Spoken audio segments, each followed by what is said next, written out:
পৃথিবী আমাদের home planet, একটা ছোট্ট নীল ডট যেটা এই বিশাল ইউনিভার্সের গভীর সমুদ্রে ভাসছে। এখানেই রয়েছে সেই সমস্ত মানুষ যাদের তুমি চেনো, যারা আজ অব্দি জীবনযাপন করেছে, আর সমস্ত গল্প স্বপ্ন সবকিছু এখানেই রয়েছে। এটাই সেই জায়গা যেখান থেকেই জার্নি স্টার্ট হয়। কিন্তু যেই আমরা জুম আউট করি চাঁদকে ফেলে, সূর্যকে ফেলে, সেই সমস্ত চেনা পরিচিত গ্রহ মার্স জুপিটার সবাইকে ফেলে এই ইউনিভার্সের অনন্ত গভীরে, এটা বোঝার জন্য যে ইউনিভার্সের আসল সাইজ কতটা, চলো আজকের এই ভিডিওতে সেইটাই ভিজুয়ালাইজ করার চেষ্টা করা যাক।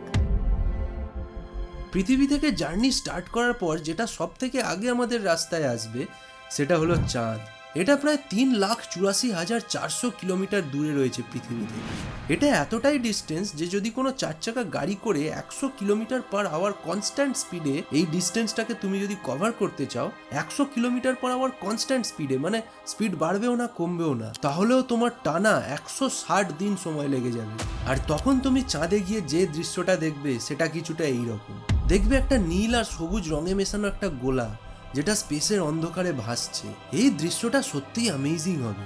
সানরাইজ তো সবাই দেখেছো, কিন্তু এইটা আর্থরাইজ নামে পরিচিত। চলো আমাদের জার্নিতে আরো এগিয়ে যাওয়া যাক। এরপর আমাদের নেক্সট মাইলস্টোন হবে সূর্য। পৃথিবী থেকে প্রায় 1 অ্যাস্ট্রোনমিক্যাল ইউনিট দূরে রয়েছে এটা, মানে এটা প্রায় 15 কোটি কিলোমিটার দূরত্ব।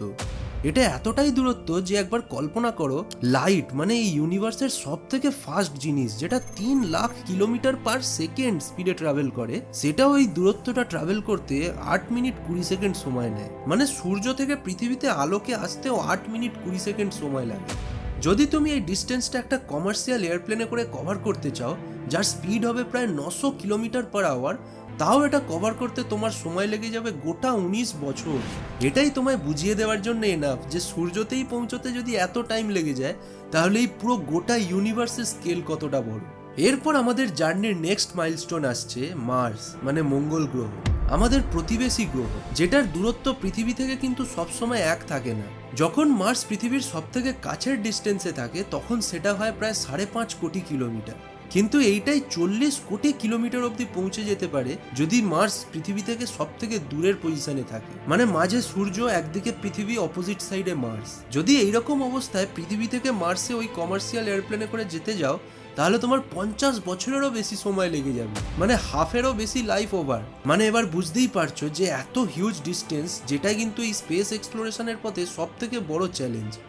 আর যেহেতু এই ডিস্টেন্সগুলো কনস্ট্যান্টলি চেঞ্জ হতে থাকে না, তাই জন্যই আজ অব্দি যত রোভার, যত প্রোবস আমরা মার্সে পাঠিয়েছি, সব কিন্তু যে একটা হিউজ ডিস্টেন্স কভার করেছে শুধু তা নয়, তার সাথে এই জার্নিগুলো মারাত্মক কমপ্লেক্সও ছিল। এরপর এইভাবেই আমাদের জার্নি কন্টিনিউ করলে সোলার সিস্টেমের একদম শেষে আসে নেপচুন গ্রহ, একটা বিশাল বরফের গোলা। পৃথিবী থেকে প্রায় 450 কোটি কিলোমিটার দূরে থাকা এই গ্রহটাই সোলার সিস্টেমের বাউন্ডারিকে চিহ্নিত করে। সূর্যের আলো স্পেসের ভ্যাকিউমের মধ্যে দিয়ে ট্রাভেল করে ওই নেপচুনে পৌঁছতে 4 ঘন্টা 15 মিনিট সময় নিয়ে নেয়।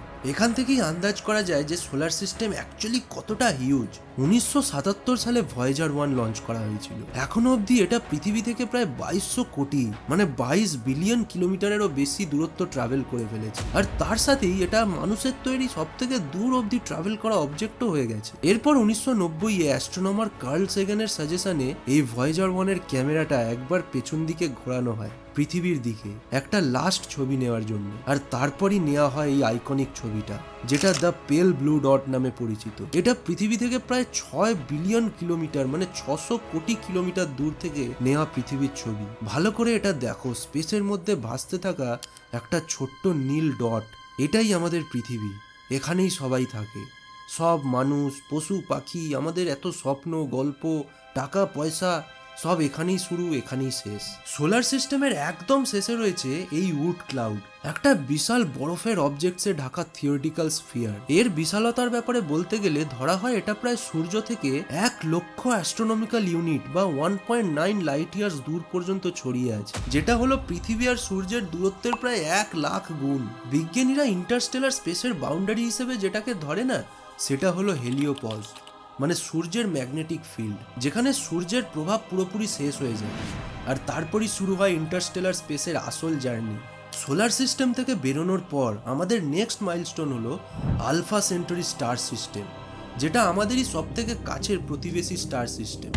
এটা প্রায় 41.3 ট্রিলিয়ন কিলোমিটার দূরে রয়েছে, যেটা হয় প্রায় 2,76,000 অ্যাস্ট্রোনমিক্যাল ইউনিটের সমান। আর এই ডিস্টেন্সটা মাপার জন্য অ্যাস্ট্রোনমিক্যাল ইউনিট আর ভ্যালিড পয়েন্ট রাখে না, তাই বিজ্ঞানীরা নতুন একটা ইউনিট ইন্ট্রোডিউস করে, লাইট ইয়ার্স। এটা হলো প্রায় 4.24 লাইট ইয়ার্স দূরে। আমাদের এখনকার স্পেস টেকনোলজি দিয়ে ওই আলফা সেন্টারি স্টার সিস্টেমে যাওয়া পুরোপুরি অসম্ভব। উদাহরণ হিসেবে ধরো ভয়েজার স্পেসক্রাফট, যেটা 17 কিলোমিটার পার সেকেন্ড স্পিডে ট্রাভেল করছে, সেটারও 70,000 বছর লেগে যাবে ওই প্রতিবেশী আলফা সেন্টারি স্টার সিস্টেমে যেতে। এটা থেকেই বোঝা যায় যে ইন্টারস্টেলার ট্রাভেল কতটা চ্যালেঞ্জিং আমাদের কাছে। চলো এবার আমাদের জার্নিতে আরো আগে এগোনো যাক। ধীরে ধীরে জুম আউট করলে এবার দেখতে পাবে আমাদের মিল্কি ওয়ে গ্যালাক্সি। প্রায় 1,00,000 লাইট ইয়ার্সের ব্যাসওয়ালা এটা একটা স্পাইরাল গ্যালাক্সি, যার মধ্যে আমাদের সূর্যের মতো লক্ষ লক্ষ তারা রয়েছে। আবার সেই তারাদেরই নিজস্ব আবার কিছু গ্রহও রয়েছে। এই বিশাল স্ট্রাকচারের মধ্যে একটা ছোট্ট অংশ রয়েছে যেটাকে বলে হিউম্যান রেডিও বাবল, যেটা পৃথিবী থেকে 100 লাইট ইয়ার্স দূর অব্দি বিস্তৃত। আর এটাই স্পেসের সেই অংশ যেখান অব্দি মানুষের প্রভাব যেতে পারে, মানে টিভি রেডিওর যে ব্রডকাস্ট সেটা ওই অব্দি যেতে পারে। আর এখান থেকে মানুষের প্রভাব পুরোপুরি শেষ। এখান থেকে বেরোলে মনে হবে যেন মানুষের কোনো অস্তিত্বই নেই। এই পুরো মিল্কি ওয়ে গ্যালাক্সিটা এতটাই হিউজ যে এটার কাছে আমাদের গোটা হিস্ট্রিটা একটা যেন নিঃশ্বাসের শব্দ এই গোটা ইউনিভার্সের মধ্যে, যেটা কেউ কোনোদিন শুনতেই পাবে না, পুরোপুরি ইগনোরেবল। যেই আমরা মিল্কি ওয়ে ছেড়ে বেরোবো, আমরা এন্টার করব সেই বিশাল ইন্টারগ্যালাকটিক স্পেসে, যেখানে মিল্কি ওয়ের মতোই আরো অনেক গ্যালাক্সি ভেসে বেড়ায়, যাদের মধ্যেকার দূরত্ব এতই বিশাল যে ভাবনারও বাইরে। আমাদের গ্যালাক্সি একটা লোকাল গ্রুপের অংশ, যেটা 50টার বেশি গ্যালাক্সি নিয়ে গঠিত একটা ক্লাস্টার বলতে পারো। এই ক্লাস্টারটা প্রায় 10 মিলিয়ন লাইট ইয়ার্স জায়গা জুড়ে ছড়িয়ে রয়েছে। এর মধ্যে মিল্কি ওয়ে, অ্যান্ড্রোমেডা ছাড়াও আরো অনেক ছোট ছোট বামন গ্যালাক্সিও রয়েছে। এই লোকাল গ্রুপটা এতটাই হিউজ যে লাইট এক প্রান্ত থেকে অন্য প্রান্তে পৌঁছতে 10 মিলিয়ন বছর সময় নিয়ে নেবে। ভাবতে পারছো? এই বিশাল লোকাল গ্রুপটার কাছে আমাদের পৃথিবী এতটাই ছোট না, যেন একটা বিশাল বড় লাইব্রেরির কাছে, গ্র্যান্ড লাইব্রেরির মধ্যে থাকা প্রচুর গল্পের বইয়ের মধ্যে থাকা প্রচুর গল্পের মধ্যে একটা ছোট্ট গল্পের অংশ। এই লোকাল গ্রুপটা থেকে যদি আরো এগোনো যায়, আরো জুম আউট করা যায়, তখন আমরা গিয়ে পৌঁছবো কলোজাল ভার্গো সুপার ক্লাস্টারে, যেটা আমাদেরই মিল্কি ওয়ে, অ্যান্ড্রোমেডা নিয়ে গঠিত লোকাল গ্রুপটার মতো আরো অনেক লোকাল গ্রুপ আর ক্লাস্টার নিয়ে গঠিত। এটা আমাদের স্পেসের মধ্যে প্রায় 110 মিলিয়ন লাইট ইয়ার্স জায়গা জুড়ে ছড়িয়ে রয়েছে। ভার্গো সুপার ক্লাস্টারের মধ্যে 1000-এরও বেশি গ্যালাক্সি রয়েছে, যার মধ্যে 100-রও বেশি কম করে শুধু গ্যালাক্সি গ্রুপই রয়েছে। এই সুপার ক্লাস্টার থেকে বেরোলে আমরা একটা এর থেকেও হিউজ, বিশাল বড় একটা কসমিক স্ট্রাকচারের মধ্যে গিয়ে পড়বো। আর এটার নাম অনেকেই নিশ্চয়ই শুনেছ, ল্যানিয়াকিয়া সুপার ক্লাস্টার।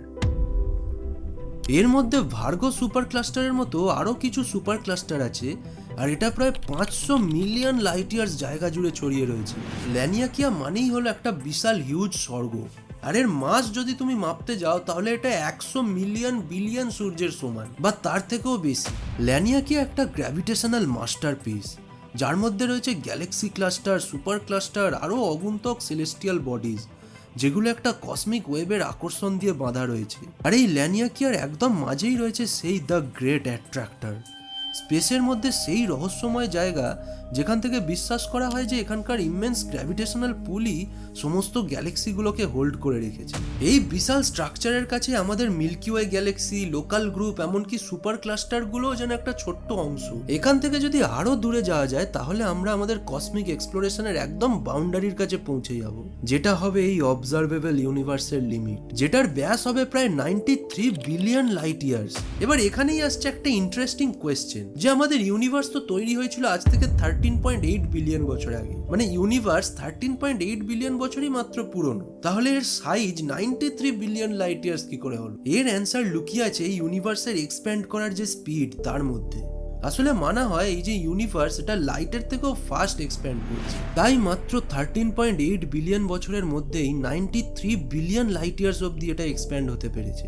কিন্তু এই ইউনিভার্সের বাউন্ডারির বাইরে কি আছে, এইটা একটা অজানা প্রশ্ন, যেটার অ্যান্সার আজকের কসমোলজিতে পাওয়া অসম্ভব। এই ইউনিভার্সের অনেক পোর্শন লাইটের থেকেও বেশি স্পিডে এক্সপ্যান্ড করছে, যার জন্য এটা বলাই যায় যে আমরা কোনোদিন ইউনিভার্সের বাউন্ডারির কাছে পৌঁছতেই পারবো না। এমনকি যদি লাইটের স্পিড অ্যাচিভ করে নিই তাও পারবো না, কারণ ওটা লাইটের থেকেও বেশি স্পিডে আমাদের থেকে দূরে সরে যেতে থাকবে। আর সেই জন্য ইউনিভার্সের অ্যাকচুয়াল সাইজ কতটা সেটা এখনো এক অজানা রহস্য। হতে পারে এটা অসীম, আবার অনেক সময় অনেকে বলে এটা সীমিত। এর একটা লিমিট আছে। তো তোমার কি মত কমেন্টে জানাও। ভালো লাগলে ভিডিওটা লাইক করো, শেয়ার করো, আর দেখা হচ্ছে নেক্সট ভিডিওতে। Till then guys, bye by.